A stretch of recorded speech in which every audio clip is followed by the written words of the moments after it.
வணக்கம். தமிழ் பூமியோட அடுத்த பாட்காஸ்ட்டில் உங்களை சந்திக்கிறேன். இந்த பாட்காஸ்ட்டில் என்ன பார்க்க போகிறோம்னு பார்த்திங்க அப்படின்னா, ஒரு சின்ன கதை. அதாவது டெக்னாலஜியும் காதலையும் சேர்த்த ஒரு கதை.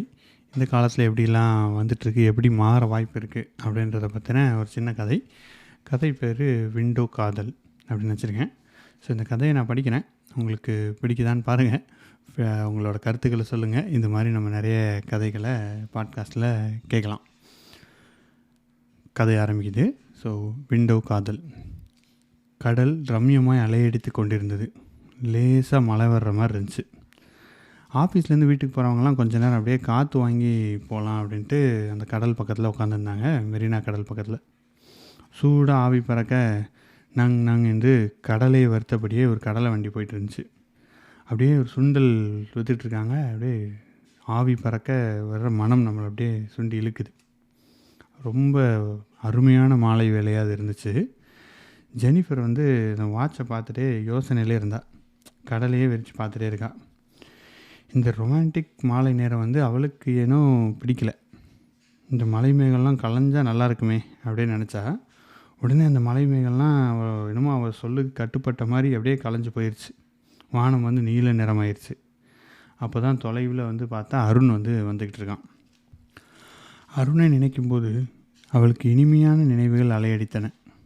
முதலில் கோவிலில் மீட் பண்ணது, அதுக்கப்புறம் ஒன்றா சர்ச்சுக்கு போனது, அப்புறம் வழக்கம் போல் பார்க்கு பீச்சுன்னு சுற்றுனது, பின் காதல் லிவ்வின்ட்டு எல்லாம் மாறி இப்போது இங்கே நிற்கிது. அதுக்குள்ளே அருண் பக்கத்தில் கை அசைச்சது தெரிந்தது. Hi Jenny dear. ஹாய் என ஜெனி கூறினாள். அருகில் உட்கார்ந்த அருணும், என்ன ஜெனி, ஏதோ முக்கியமான விஷயம் பேசணும்னு பீச்சுக்கு வர சொன்னேன், அப்படி என்ன முக்கியமான விஷயம் அப்படின்னு கேட்டான்.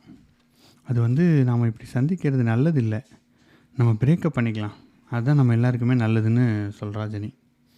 அருண் ஒரு நிமிஷம் திடுக்கிட்டவனாகி, ஏன் ஜெனி, எதனால் இப்படி ஒரு முடிவு அப்படின்னு கேட்குறான்.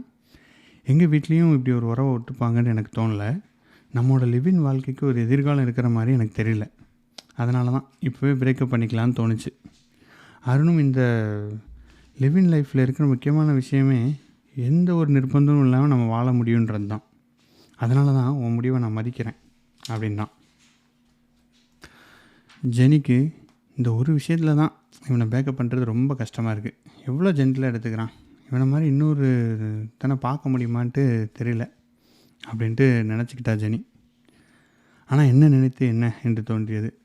சரி அருண், பாய் பாய், கடந்த 6 மாதம் ஒரு நல்ல எக்ஸ்பீரியன்ஸாக இருந்துச்சு என்று கூறிவிட்டு நடந்தாள்.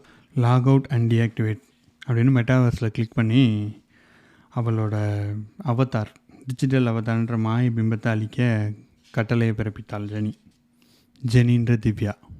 பின்னாடி அவளோட கணவனோட ஷாமோட குரல் கேட்டுச்சு. என்ன திவ்யா, எந்நேரமும் விஆர் கேம்லேயே இருக்கியே, அப்படி என்ன தான் பண்ணிகிட்ருக்க? அங்கே வீடு வாங்கலாம் கடை வாங்கலாம்னு சொல்கிறாங்களே, அப்படி ஏதாவது வாங்க முடியுமா அப்படின்னு அப்பாவியாக கேட்டான் அவனோட ஹஸ்பண்டு, திவ்யாவோட கணவர்.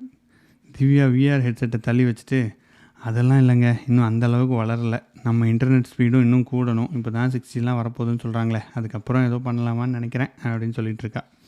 சரி விக்னேஷ் எங்கே, இன்னும் அவன் இன்னொரு விஆரை வச்சுட்டு அவன் பாட்டை இன்னொரு மெட்டாவர்ஸ் கேமில் விளையாடிட்டுருக்கானே என்றபடி தன் மகனை தேடினாள் திவ்யா எனும் ஜெனிஃபர். மற்றும் ஸோ இந்த கதை ஒரு சின்ன கதை, மெட்டாவர்ஸோட கான்செப்ட் வச்சுட்டு சும்மா எழுதுனது. ஸோ உங்களுக்கு இந்த கதை பிடிச்சிருந்ததுன்னா கண்டிப்பாக இதை இன்ஸ்டாகிராமில் நீங்கள் எனக்கு சொல்லலாம், அப்படி இல்லைன்னா இதோட கமெண்ட்ஸ்லேயும் சொல்லலாம். ஸோ இது மாதிரி நிறைய கதைகள் எழுதி அடுத்து வர எபிசோடில் உங்களை மீண்டும் சந்திக்கிறேன். உங்களிடமிருந்து விடைபெறுவது உங்கள் நண்பன் ஆறுமுகம். பாய்.